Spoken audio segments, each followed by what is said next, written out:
আসসালামু আলাইকুম everyone, welcome to study of geography. আজকে ভূগোল অঙ্ক আরেকটা ক্লাস নিয়ে চলে এসেছি।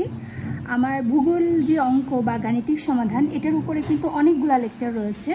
তো প্রত্যেকটা লেকচারে কিন্তু সুন্দরভাবে করে বলা আছে যে ম্যাথগুলো কিভাবে করতে হয়, কি করতে হয় আর কি, সূত্রগুলোও দেওয়া আছে। বাট অনেক ক্ষেত্রে হয় কি যে প্রথম যে লেকচারটা আমি দিয়েছি ম্যাথের উপর, সেই ম্যাথটা অনেকে স্কিপ করে যায়, যার কারণে হয় এটা হয় যে প্রবলেমটা হয়। আমি যখন ফার্স্ট লেকচারটা দিয়েছিলাম ম্যাথের উপর, তখন কিন্তু আমি যে সূত্রগুলো কিভাবে হয়েছে বা কয়টা সূত্র মনে রাখতে হবে বা কিভাবে এই সূত্রগুলো এসেছে আমি ডিটেইলে কিন্তু আলোচনা করেছিলাম। কিন্তু যখনই কেউ ফার্স্ট যে ম্যাথটা স্কিপ করে যায় বা সেকেন্ড ম্যাথটা দেখে বা থার্ড ম্যাথটা দেখে বা পরবর্তীতে যে ম্যাথগুলো আপলোড করেছি সেগুলো দেখে, তখন কিন্তু প্রবলেম হয় যে আচ্ছা এই সূত্রটা কিভাবে হলো, বা অনেক কনসেপ্ট বোঝার ক্ষেত্রে কিন্তু প্রবলেম হয়। তো আজকে যেহেতু ম্যাথের অনেকগুলা ক্লাস নেওয়া হয়ে গিয়েছে, সো আজকে আমি চিন্তা করলাম যে কেন নয় শুধু সূত্রগুলোর উপরেই একটা ক্লাস হয়ে যাক।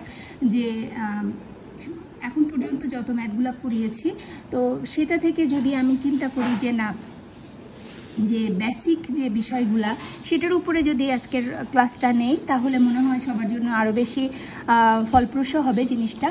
তো ওকে, এখন আমরা তাহলে যেটা আগে বোঝার যে বিষয়টা রয়েছে, তো যেহেতু দ্রাঘিমা ও সময় নির্ণয়ের ম্যাথ, সো আমাদের কিন্তু অক্ষরেখা, দ্রাঘিমা রেখা বা গ্লোবের যে বিষয়গুলো, এগুলো সম্পর্কে আমাদের কিছুটা আইডিয়া রাখতে হবে, না হলে ম্যাথ কিন্তু কঠিন লাগবে। অ্যাকচুয়ালি জিওগ্রাফি ম্যাথ বুঝলে অনেক সহজ, না বুঝলে কঠিন। তো একবার বুঝে ফেললে কিন্তু সব ধরনের ম্যাথের আনসার করা অনেকটা ইজি হয়ে যায়। আমরা এখানে কিন্তু একটা গ্লোব দেখতে পাচ্ছি, ঠিক আছে? তো আমরা যখনই কোনো একটা গ্লোব নিব বা একটা ম্যাপ নিব, সেক্ষেত্রে কিন্তু আমাদের যে দিক নির্ণয়টা খুবই জরুরি। সো কোন দিকটা কি হবে এটা সম্পর্কে কিন্তু একটু আইডিয়া রাখা জরুরি। সো আমাদের ম্যাপ সোজাভাবে রাখার পর উপরের দিকে যে স্থানটা থাকবে সেটি হচ্ছে, যে দিকটা থাকবে সেটা হচ্ছে নর্থ, এবং নিচের দিকে যেটা থাকবে সেটা হচ্ছে সাউথ। নর্থ অ্যান্ড সাউথের ডান দিকে রাইট সাইডে সেটা হচ্ছে ইস্ট, এবং লেফট সাইডে যেটা থাকবে মানে বাম পাশে যেটা থাকবে সেটা হচ্ছে ওয়েস্ট। এটাই হচ্ছে মূলত দিক নির্ণয়ের যে পদ্ধতি। এখন আমরা এখানে অনেকগুলা রেখা দেখতে পাচ্ছি। এই যে সোজা যে লম্বা রেখাটা দেখতে পাচ্ছি, এটা কিন্তু মূল মধ্য রেখা, ঠিক আছে? এটা হচ্ছে 0 ডিগ্রি। মূল মধ্য রেখা হচ্ছে 0 ডিগ্রি। আমাদের এই যে পৃথিবী, এটাকে কিন্তু যে 360 ডিগ্রি দ্রাঘিমা রেখা দ্বারা ভাগ করা হয়েছে, ঠিক আছে? দিয়ে এটাকে ভাগ করা হয়েছে, এবং আমি যে বললাম এটা মূল মধ্য রেখা। এখন মূল মধ্য রেখার এই ডান সাইডে যেটা রয়েছে এটা কিন্তু পূর্ব গোলার্ধ,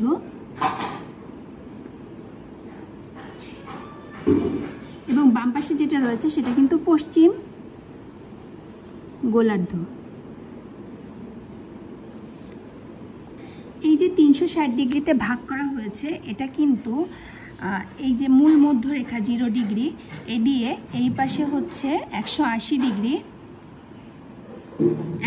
ডিগ্রি পূর্ব দ্রাঘিমা রেখা এবং 180 ডিগ্রি পশ্চিম দ্রাঘিমা রেখা, ঠিক আছে? আমরা কি জানি? আমরা জানি হচ্ছে পৃথিবীর নিজ অক্ষের ওপর পশ্চিম থেকে পূর্ব দিকে ঘুরছে, পৃথিবী, এবং প্রতি 24 ঘন্টায় একবার পুরোটা ঘুরছে। তাহলে পুরোটা ঘুরতে কত সময় লাগছে? 24 ঘন্টা। একটু খেয়াল রাখতে হবে। এই যে কথাগুলো বলছি, এগুলা কিন্তু সব ইম্পর্ট্যান্ট কথা, আমাদের সূত্রে কিন্তু সবগুলা কাজে লাগবে, ঠিক আছে? আমাদের ম্যাথ করতে যে সূত্রটা আমাদের ইম্পর্ট্যান্ট, সেটার জন্য কিন্তু এই বিষয়গুলো আমাদের জানতে হবে। এখন একটু খেয়াল করেন, এখন আমরা যদি এই যে 0 ডিগ্রি মূল মধ্য রেখা, সাপোজ এটা যদি মূল মধ্য রেখা হয়, এবং এটা যদি পূর্ব গোলার্ধ আর এটা যদি পশ্চিম গোলার্ধ চিন্তা করি, আমরা পূর্ব গোলার্ধ এবং এটা হচ্ছে পশ্চিম গোলার্ধ। আমি কিন্তু আগেই বলেছি যে পৃথিবীর পরিধি দ্বারা উৎপন্ন কোণ যেহেতু 360 ডিগ্রি, তাহলে এই যে মূল মধ্য রেখা এটাকে 180 ডিগ্রি পূর্ব এবং 180 ডিগ্রি পশ্চিম দুইটা ভাগে ভাগ করেছে। তো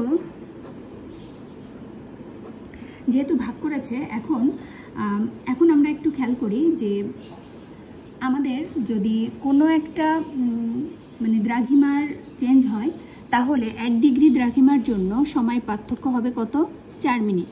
এই যে সূত্রটা, এই সূত্রটা কিন্তু এটা নিয়ে ডিটেইলি কিন্তু আলোচনা করব, এবং এটা কিভাবে এসেছে সেটা নিয়েও কিন্তু আমরা এখন বলবো। তো এই যে বিষয়টা, এটা আমরা পরে দেখব, আগে আমরা সূত্রগুলো জেনে নিই, সূত্রগুলো একটু বুঝে নেই, দেন আমরা এই রিলেটেড অঙ্কগুলো দেখার চেষ্টা করব।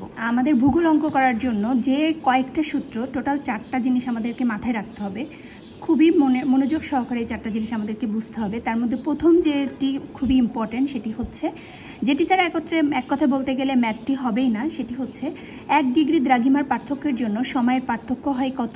4 মিনিট। তো 1 ডিগ্রি দ্রাঘিমার পার্থক্য হলে কোনো জায়গায় যদি 1 ডিগ্রি দ্রাঘিমার পার্থক্য হয়, সেক্ষেত্রে সময়ের পার্থক্য হয়ে যাবে কত মিনিট? 4 মিনিট হয়ে যাবে। তো এটা কেন হবে, এটা কিভাবে হলো সেটা এখন আমি বোঝাবো। তো আমি একটু আগে যে বললাম যে পৃথিবীর পরিধি দ্বারা উৎপন্ন কোণ হচ্ছে কত ডিগ্রি? 360 ডিগ্রি, এবং পৃথিবী কিন্তু একবার তার ঘুরে আসতে সময় লাগবে কত? 24 ঘন্টা। ঠিক আছে, 24 ঘন্টা সময় লাগবে। তো এখন যেটা বিষয় তাহলে হচ্ছে প্রতি 24 ঘন্টায় কি করে এটি একবার পুরোপুরি ঘুরে আসবে। এখন আমরা যদি এভাবে হিসাব করি যে 360 ডিগ্রি ঘুরে আসতে সময় লাগে হচ্ছে কত? 24 ঘন্টা। ঠিক আছে, তাহলে আমরা এটা এভাবে লিখতে পারি। একটু খেয়াল করি যে 360 ডিগ্রি ঘুরে আসতে সময় লাগে হচ্ছে 24 ঘন্টা। এখন এই 24টাকে যদি আমরা মিনিটে কনভার্ট করি, 60 দিয়ে গুণ করি, তাহলে হয় হচ্ছে 1440 মিনিট। এখন 1 ডিগ্রি ঘুরে আসতে কত সময় লাগবে দেখেন, 1440 ভাগ 360, এটা হচ্ছে ভাগ করলে হবে 4 মিনিট।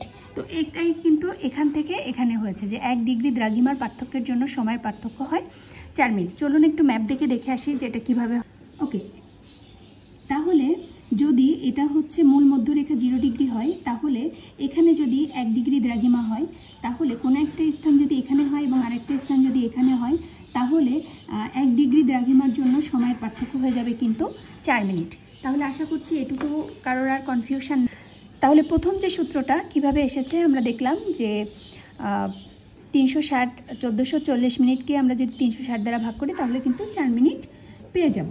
তো 1 ডিগ্রি দ্রাঘিমার পার্থক্যের জন্য সময়ের পার্থক্য হয় 4 মিনিট। এবং আমরা দ্বিতীয় সূত্রটা একটু দেখি, এবং দ্বিতীয় যে সূত্রটি রয়েছে সেটি হচ্ছে 1 মিনিট দ্রাঘিমার পার্থক্যের জন্য সময়ের পার্থক্য হবে কত? 4 সেকেন্ড। এবং কোনো একটা স্থান থেকে মূল মধ্যরেখা থেকে যদি আমরা পূর্ব দিকে যাই, তাহলে সেক্ষেত্রে হচ্ছে যোগ করতে হবে সময়ের সাথে। আমরা যদি সময় নির্ণয় করতে চাই সেক্ষেত্রে হচ্ছে যোগ করতে হবে। কেন যোগ করতে হবে? কারণ পূর্ব দিকে কিন্তু আগে সূর্যোদয় হয়, এই কারণে এই দিকের সময়টা এগিয়ে থাকে। আর পশ্চিম দিকে যদি আমরা যাই তাহলে সেক্ষেত্রে কিন্তু বিয়োগ করতে হবে। ঠিক আছে, তাহলে কোনো একটা স্থান যদি পূর্বে অবস্থান করে এবং আরেকটি স্থান যদি পশ্চিমে অবস্থান করে, তাহলে পূর্বের দিকে যে স্থানটি থাকবে সেটি পশ্চিম দিকের স্থানের থেকে সময়ে এগিয়ে থাকবে। এই টোটাল 4টা সূত্র, এই 4টা সূত্র জানা থাকলে কিন্তু ভূগোলের ম্যাথ খুবই ইজি মনে হবে। এখন একটু আমরা খেয়াল করি, এখানে হচ্ছে ABCD দিয়ে আমি কয়েকটা দ্রাঘিমা বোঝানোর সুবিধার জন্য জাস্ট ইচ্ছা মতো নিয়েছি বোঝানোর জন্য। তো একটু খেয়াল করা যাক, এখানে হচ্ছে এতে হচ্ছে 30 ডিগ্রি পূর্ব, যেহেতু এটিকে পূর্ব, তাহলে সাপোজ 1 ডিগ্রি 2 ডিগ্রি এভাবে ধরতে ধরতে আমরা সাপোজ এখানে একটা জায়গা ধরে নেই, এটা হচ্ছে 30 ডিগ্রি 30 ডিগ্রি ইস্ট পূর্ব। তাহলে এটা যদি 30 ডিগ্রি পূর্ব হয়, এটা হচ্ছে A, আর আরেকটা হচ্ছে 130 ডিগ্রি পূর্ব।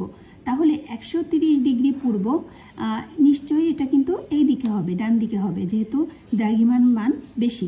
তাহলে সাপোজ এই জায়গাটা হচ্ছে 130 ডিগ্রি ইস্ট, এটা হচ্ছে B। এখন আমরা যদি কোনো একটা স্থানের সময় নির্ণয় করতে চাই সেক্ষেত্রে আমাদের কিভাবে করতে হবে একটু দেখেন। যে ফার্স্ট এখানে আমি যেহেতু বলেছি যে পূর্ব দিকে যত যেতে থাকবে তত কিন্তু সময় বাড়তে থাকবে। ঠিক আছে, মানে 1 ডিগ্রির জন্য বাড়বে হচ্ছে 4 মিনিট করে। ওকে, তাহলে এখানে যদি 7টা বাজে, সকাল 7টা বাজে, তাহলে এই যে জায়গাটা এখানে কয়টা বাজবে? ঠিক আছে, এটা হচ্ছে বিষয়। তাহলে এটা যদি সকাল 7টা বাজে, তাহলে এই যে দ্রাঘিমাটা রয়েছে B দ্রাঘিমাটের সময়টা কত আমরা কিভাবে নির্ণয় করতে পারি? তাহলে আমাদের ফার্স্টে যেটা করতে হবে, তাহলে এটার সাথে B এর সাথে ফার্স্টের দ্রাঘিমার পার্থক্যটা আমাদের বের করতে হবে 100। দ্রাঘিমার পার্থক্য হচ্ছে 100। এখন 100 ডিগ্রি দ্রাঘিমা পার্থক্য, তাহলে 1 ডিগ্রির জন্য যেহেতু 4 মিনিট, তাহলে 100 ডিগ্রির জন্য কত হবে? 400 মিনিট, রাইট। এখন একটু খেয়াল করি যে এই জায়গা, এখানে যদি দ্রাঘিমা হয় 30 ডিগ্রি ইস্ট আর এখানে যদি হয় 130 ডিগ্রি ইস্ট, তাহলে এই দুইটার মধ্যে পার্থক্যটা বের করে নিতে হবে। তাহলে 130 থেকে 30 যদি আমরা বিয়োগ করি 130 - 30, তাহলে 100 ডিগ্রি দ্রাঘিমা হয়। তাহলে 1 ডিগ্রির জন্য পার্থক্য হয় 4 মিনিট, 4 মিনিট, আর 100 ডিগ্রির জন্য কত হবে? 400 মিনিট। এটাকে আমরা জাস্ট ঘন্টায় কনভার্ট করে নিলেই কিন্তু আমরা এই টাইমটার সাথে যদি আমরা অ্যাড করে দেই, তাহলে কিন্তু আমাদের সময়টা পাওয়া যাবে। এটা যদি 7টা হয়, তাহলে যেহেতু এদিকে হচ্ছে টাইম যোগ করতে হবে, তাহলে এখানে 6 ঘন্টা 40 মিনিট, ঠিক আছে? 6 ঘন্টা 40 মিনিট যদি হয়, তাহলে এই যে 130 ডিগ্রি দ্রাঘিমায় এখানে কিন্তু তখন বাজবে 7-এর সাথে আরও আমরা 6 ঘন্টা 40 মিনিট আমরা অ্যাড করে দেব, ঠিক আছে? সাপোজ এটা যদি হচ্ছে 30 ডিগ্রি ইস্ট হয় আর এখানে যদি এটা হচ্ছে 31 ডিগ্রি ইস্ট হয়, সেক্ষেত্রে 1 ডিগ্রির জন্য যেহেতু 4 মিনিট পার্থক্য হয়, তাহলে এখানে দ্রাঘিমার পার্থক্য হবে, এটা বাজবে হচ্ছে 7টা 4 মিনিট। এখন কথা হচ্ছে যদি এটা এদিকে না হয়ে বাম দিকে হতো, সেক্ষেত্রে কি হতো? সেক্ষেত্রে কিন্তু মাইনাস হয়ে যেত, হ্যাঁ, টাইমটা কিন্তু কমে যেত। যদি এখানে 29 ডিগ্রি হতো, সেক্ষেত্রে কিন্তু এখানে 7টা না বেজে 4 মিনিট আরও কম থাকতো, মানে মাইনাস করতে হতো। যত আমরা ইস্ট থেকে ওয়েস্টের দিকে যাব, তত কিন্তু আমাদেরকে কি করতে হবে? মাইনাস করতে হবে। এখন কোনো একটা জায়গা যদি এরকম সাপোজ 15 ডিগ্রি পশ্চিম, যদি এটা 15 ডিগ্রি হয়, পশ্চিম হয়, ওয়েস্ট হয়, তাহলে কিন্তু এইখানে যে স্থানটা থাকবে, এটার থেকে এই স্থানের যে টাইমটা সেটা কিন্তু কম থাকবে, ঠিক আছে? এটাই হচ্ছে এই রুল, টোটাল 4টা। তো এই 4টা বিষয় মনে রাখলে কিন্তু ভূগোলের ম্যাথটা অনেকটাই ইজি হয়ে যাবে। ওকে, আজকে এই পর্যন্ত। আসসালামু আলাইকুম।